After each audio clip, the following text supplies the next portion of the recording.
FitBRcast, o podcast da Fitness Brasil. Eu sou Yara Shoa, jornalista e editora do FitBR News, o portal de notícias da Fitness Brasil. Recebendo hoje aqui uma convidada inédita para o podcast, mas que é uma grande conhecida, amiga da corrida, doutora Ana Paula Simões, ortopedista, especialista em cirurgia do pé e tornozelo e também médica esportiva, né? Ela é convidada da World Tennis, que é a nossa patrocinadora diamante da Fitness Brasil Expo 2025. Seja muito bem-vinda em nome da Fitness Brasil e um prazer receber você, Ana, e agradecer ao World Tennis por esse papo maravilhoso que vocês estão proporcionando. Eu que fico feliz, é um convite inédito também de sair da bolha da corrida e conhecer como que vai ser o mundo fitness, né? Apresentar o que a gente vê nas lesões, as prevenções, falar um pouco de tênis também, as mulheres na corrida. Acho que vai ser um papo bem legal também. Vai ser ótimo, né? Você olhou já um pouco a feira, você viu que o movimento está muito grande, todo mundo pensando em saúde, mas às vezes as pessoas entram um pouco despreparadas e acabam caindo em lesões, né? Quais são os principais cuidados para evitar ou para minimizar esses primeiros impactos quando a pessoa entra numa atividade física? Eu acho que a primeira coisa, sempre puxando a sardinha para a área da saúde, é fazer um check-up médico. Eu acho que tendo acesso à saúde, porque a gente sabe que no Brasil é complicado quem não tem condições, né? Mas a gente busca também no sistema público alertar as pessoas que tem os grupos de esporte que a gente consegue fazer um check-up. Então, a primeira dica seria faça um check-up médico. E nessa avaliação pré-participação, a gente costuma fazer um exame laboratorial para ver o básico, né, na hemácia, se não está com uma anemia, se não está com uma infecção, se não tem nenhuma baixa, né, por exemplo, de eletrólitos para precisar repor, mas acima de tudo eu acho que o risco de vida vem para a parte cardiovascular.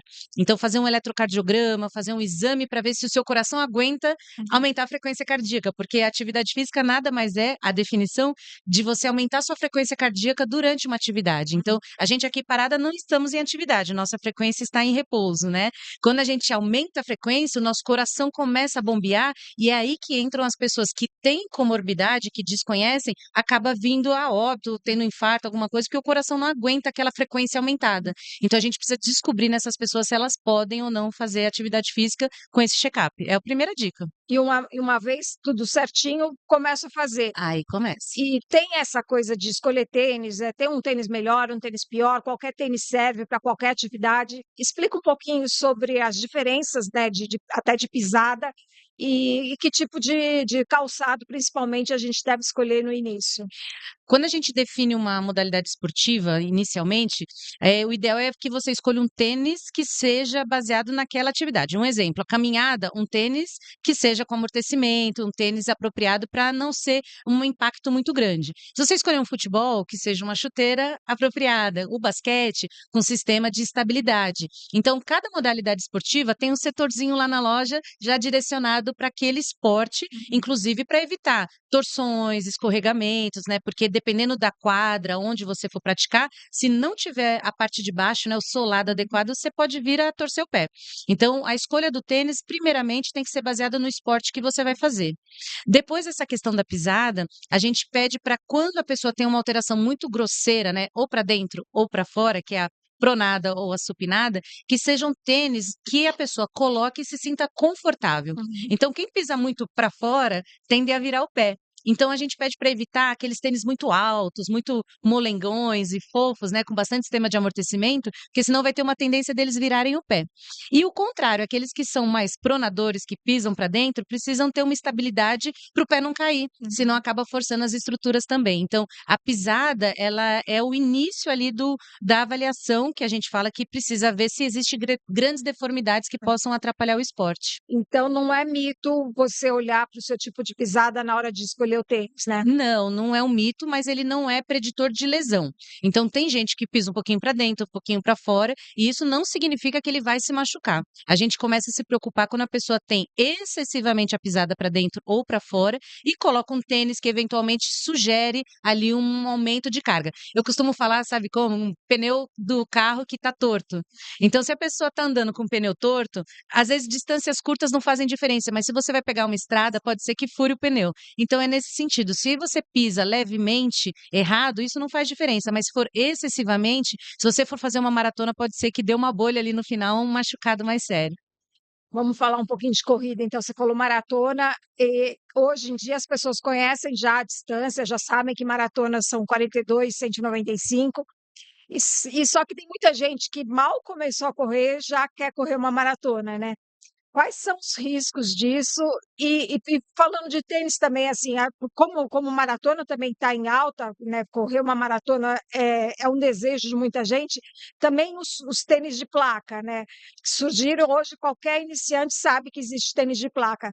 Para quem são indicados, eles vão beneficiar que tipo de corredor? Eu acredito que tudo nessa vida precisa de equilíbrio. Então, a gente começar com um desafio tão grande que é uma maratona, eu acho arriscado. Eu sugiro que as pessoas comecem com pequenos degraus na vida, né? Então, inicialmente, provas de 5 quilômetros. Quando você estiver fazendo uma prova bem feita, você vai para uma de 10, depois vai subindo para uma de 15 e assim por diante. Eu não aconselho ninguém começar com um desafio de 42 logo de cara. Eu peguei um paciente essa semana que está inscrito pela primeira prova dele, o desafio do Dunga, que para quem não conhece é 5, 10, 21 e 42 num fim de semana só. Então ele tá com uma fratura por estresse. O que que Nossa. acontece? É uma sobrecarga muito grande para o corpo quando a pessoa recebe tamanho impacto. Uhum. Então o corpo precisa se moldar e se adaptar a longo prazo, né? Não é a curto prazo. E junto com isso, muito fortalecimento. Tanto é que a gente está aqui numa feira para elucidar essa questão da força. Então, o corredor e como outras modalidades esportivas precisam de força.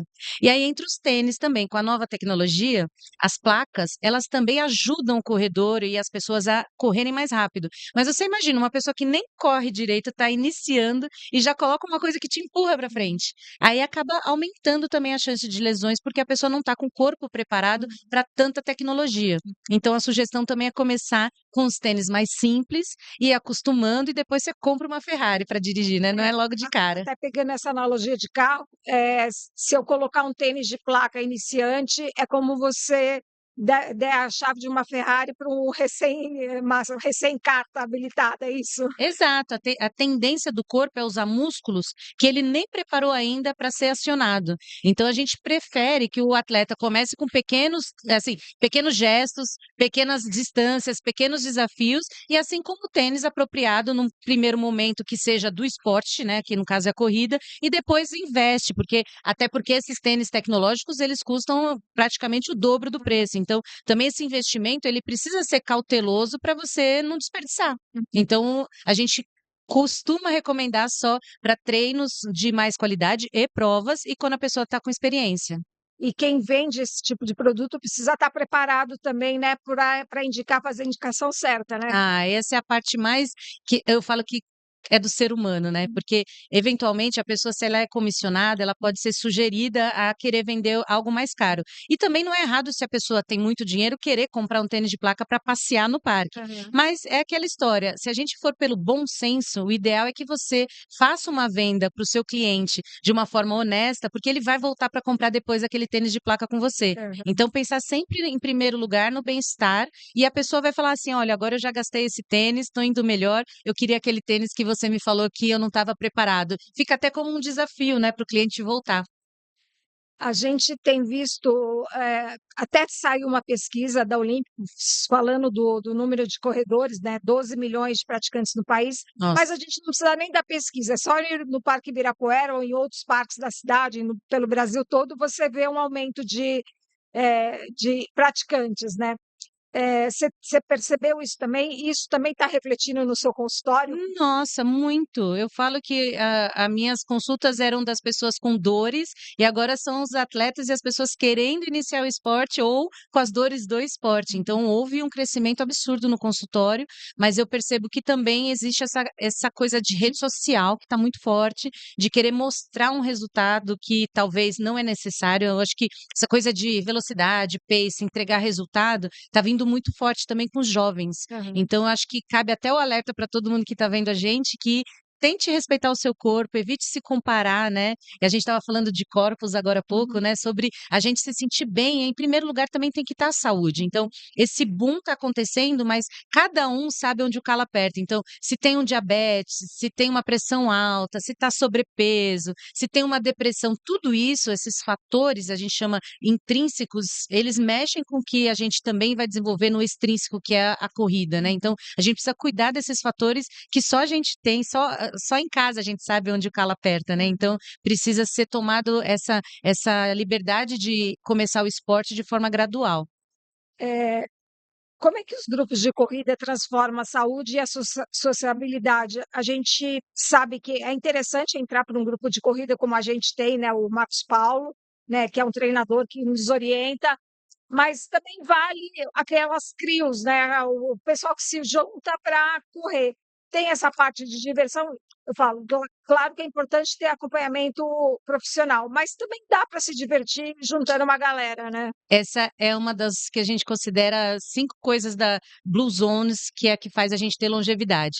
Então a gente preza muito por alimentação, saúde, sono, sociabilidade e fazer parte de um esporte. Então, para você viver mais, você precisa também ter amigos. Então, se socializar faz parte de você ter uma qualidade de vida. Então, as assessorias, esses grupos, eles são tão importantes quanto as outras possibilidades, que é comer, viver, né, fazer o esporte. Então você ter amigo faz parte de você levantar e falar: "Ei, vamos junto lá para aquela corrida, vamos fazer uma prova juntos". Você se desafia, quando você corre em grupo, você fica olhando o amigo, você fala assim: "Nossa, ele tá conseguindo, eu também vou conseguir". Acordar de manhã: "Ah, você não vai? Vamos, vai". E aí um estimula o outro, então acaba sendo uma coisa que agrega, soma e te tira também daquele mundo que a gente às vezes acaba querendo ficar em casa, É. sozinho, no sofá, que é confortável, mas que não te tira do sedentarismo, né. Então o amigo ele faz você levantar do sofá. Ah. Ana, eu sei que você tem um histórico esportivo, né? Você praticamente nasceu já praticando esporte. Você me contou a sua história, foi para natação, teve bastante sucesso, e tal. Mas depois você descobriu a corrida, né? E a gente consegue, assim, eu sei que também cada pessoa tem a sua individualidade, né? Mas tem assim como a gente falar mais ou menos assim, em quanto tempo a gente consegue correr 5K tranquilo e a partir de quanto que a gente deve ir para os 10K? Porque, por exemplo, eu comecei a correr, né, fiz o básico mesmo, e depois que 2 anos depois que eu comecei a correr, aí eu fiz minha primeira meia maratona. E 3 anos depois eu fiz a minha primeira maratona, então foi uma coisa gradual. Tem um espaço de tempo para você, mudar para cada distância? Não tem, porque isso é individual e depende muito do lastro esportivo de cada um. Pra você ter uma ideia, você demorou quase 2 anos para fazer uma meia, eu demorei quase 3. Então tem pessoas que em 1 ano fazem, mas porque era um jogador de futebol, era uma jogadora de vôlei, eu tenho uma jogadora maravilhosa de vôlei profissional que ela começou a correr nadadores profissionais, então eles às vezes conseguem vir de outro esporte e já traduzir aquilo em outra modalidade. Mas quem vem do zero, a gente pede para começar caminhando, barra correndo, 1 minuto, depois 1/2, e aí cada um vai se desenvolvendo e se desafiando, porque é um físico e mental também, né. Mas eu acredito que dentro de 1 ano é uma expectativa boa para correr 5K. Eu acho que é um número bom para a gente citar. Eu tenho 20 anos de corrida, mas eu vou começar de novo, né, porque você sabe que eu fiz uma cirurgia no pé e eu tô nessa expectativa de recomeçar do zero, né. Sim, eu sei que não é do zero, zero, Mas o corpo destreina. é, mas eu tô nessa expectativa e é gostoso também, sabe.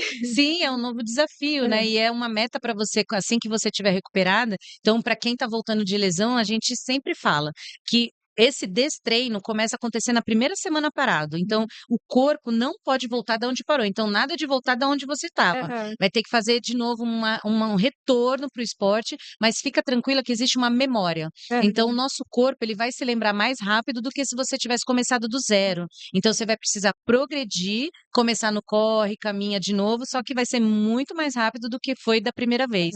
Então é recomendável que volte sim, mas respeitando uma progressão. Tem uma pergunta aqui sobre inteligência artificial e eu vou te contar uma coisa engraçada, né, com essa história da minha lesão, da minha cirurgia. Eu outro dia joguei no chat GPT, eu falei assim, eu expliquei para ele que eu tinha feito uma cirurgia, expliquei o que era uma artrodese e tal, não sei o quê, eu falei para ele assim: "Em quanto tempo eu consigo correr uma maratona?" O chat GPT foi super cauteloso, ele me explicou que eu tenho que ir muito devagar e tal, não sei o quê, e se eu quiser completar uma maratona no ano que vem, é para eu esquecer essas coisas de performance e tal, mas Perfeito. eu achei engraçado a resposta que ele me deu. Como é que a inteligência falando em inteligência artificial, como é que ela a inteligência artificial e os wearables, né, os relógios inteligentes, hoje tem anel, tem pulseira, tudo, ajudam, na prática esportiva e até na prevenção de possíveis doenças e lesões. São muitas informações que a gente tem com esses acessórios, né. Eu acho que cabe a gente começar do básico, que é a frequência cardíaca. Então, a gente tem um relógio, uma fita, a gente consegue ver as variações da nossa frequência cardíaca e dali eu acho que é um bom passo para você ver quando o corpo está estressado, quando a sua frequência está muito alta, que é ideal você ir reduzindo. Então, essa variável é dali que parte tudo. Então, os Orion Rings É. mede frequência cardíaca, os relógios, frequência cardíaca, fita, tudo é através da frequência. O nosso sono, a frequência fica lá embaixo. Então, ele sabe que entrou no REM, que é aquele sono reparador, quando a frequência fica praticamente ali um basal. A nossa variação de frequência cardíaca HRVR, que vem lá nos relógios, também é preditor do nosso estresse. Então, basicamente, os relógios, eles não pegam nada da gente, senão a frequência cardíaca. Então, a partir dali, ele traça os dados. Então, se num treino que você consegue colocar ali um tiro bem forte, né, o fartlek, e a sua frequência vai lá em cima, ele vai ver o quanto você consegue segurar aquilo e te dizer, está preparado ou não fisicamente para suportar uma maratona. Então, você vai mostrar para os seus wearables e as suas variáveis quanto tempo você consegue segurar aquela frequência cardíaca em determinada quilometragem. Se você aumentar muito a frequência, você está despreparada. Então, o ideal é ir treinando e controlando essas variáveis e a partir dali você vê quando que você vai estar pronto. Os professores de educação física também vão te ajudar e o relógio e essas métricas também vão te dizendo. Mas eu acho que também sentir, né? Quando você está com o corpo não respondendo, muito pesada ou fazendo alguma coisa, diminui um pouco a intensidade ou a quilometragem para você conseguir terminar o treino também, que isso é muito importante, escutar o corpo. É. Aqui na feira, na fitness, a gente também teve, né, eu andei um pouco pelos corredores, tem muito lançamento de esteiras inteligentes também que estão trabalhando com reconhecimento facial, com inteligência artificial e a comunicação do relógio com a esteira e né, tudo isso com o seu médico, é tudo para somar e a gente ter mais dados para ter mais saúde, né? Exato, e isso ajuda muito. Eu abro no meio da consulta, eu falo assim: "Abre o seu relógio, vamos ver como foi sua noite de sono". E se a pessoa coloca lá 60, o gráfico lá muito baixinho, não teve sono REM, eu falo assim: "Ó, como que você quer entregar um treino no dia seguinte se você não conseguiu ter um sono reparador? Como que tá seu estresse? Vamos ver o reloginho do estresse", porque ele coloca ali índice de fadiga. Aham, Se tá muito alta, como que você quer fazer mais estresse para o seu corpo num treino? aham. Vai fazer um regenerativo, faz algo mais leve, não se cobre tanto. E aí no dia que você estiver bem, aí você dá o seu melhor. Então, essas tecnologias, elas vêm para a gente poder olhar em número o que a Aham, gente já deveria saber e sentir. Quando o aham, corpo está cansado, a gente respeitar. Por exemplo, o nosso professor, ele não sabe que eu não dormi direito a noite passada porque meu filho estava na cama. aham, A gente tem que avisar. aham. Mas se ele não avisado, a gente não olha os dados, você quer entregar o treino e acaba tendo lesão. Uhum. Você também fala com o relógio? Porque às vezes você faz um treinão, né, um treino super, puxado, aí você senta um pouquinho, daqui a pouco o relógio fala: "Hora de se mexer". Aí você Ah, fala: "Ah, dá licença, né". eles devem ter algum tipo de, aviso para você se movimentar, mas o Aham. meu ele não fica avisando, ele fala assim: "Precisa descansar". O Ah, meu ao contrário, ele fica assim: "Hora de repousar, você tem 68 horas", não sei ele põe muitas horas para aham, descansar. Então deve ser alguma configuração que aham, você deve ter colocado de estratégia de aham, passos, e o meu deve estar aquém, né. Então aham. a gente fica nessas variáveis, é só você reestruturar os seus objetivos, Mas você e aí ele fala com o vai relógio, né? ah, eu brigo com ele, eu falo: "Que descanso, eu tenho treino daqui a pouco", e ele põe repouso não concluído. Ah, E o meu então avisa também: "Hora de dormir", aí eu é. falo: "Não, eu tenho mais tempo aqui". Ele vai de acordo com o que você programa, mas uma coisa que eu tenho feito, olha que dica legal, eu printo às vezes os dados, porque são tantas informações de oscilação vertical, tempo de contato com o solo, cadência, Uhum. e aí eu printo e coloco no chat, e aí eu falo assim: "Faça uma análise de melhoria para o meu próximo treino", e aí ele coloca ali: "Olha, Legal. seu tempo está muito longo, você tem que levantar um pouco mais o pé", ele vai dando dicas que nenhum professor consegue ali para Aham, cada aluno individualmente. aham. Então, é bem interessante também você abusar um pouco dessa questão dos chats também, que é interessante. Muito legal isso, uma ótima dica, né? Sim, E Ana, somos mulheres, 40 a mais, eu já 50 a mais, tô né, chegando, tô no 47 já. e mulheres na corrida, a gente tem visto cada vez mais a participação feminina, né. O que que você acha dessa participação, do aumento do número de mulheres, se elas precisam se nós precisamos olhar com mais atenção para o corpo, para, de que maneira a gente pode entrar ou se permanecer na atividade física sem se machucar?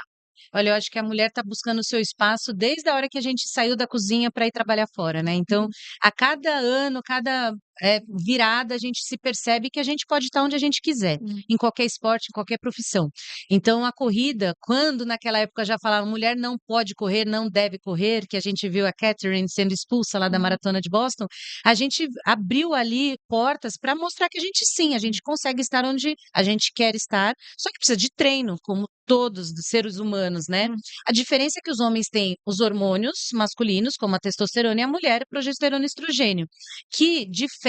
Então, nunca a mulher vai conseguir ter a mesma massa muscular, força e potência que um homem. Mas a gente consegue, através de treinamento, completar uma maratona sim, uma ultra e o que a gente quiser, desde que tenha um treinamento.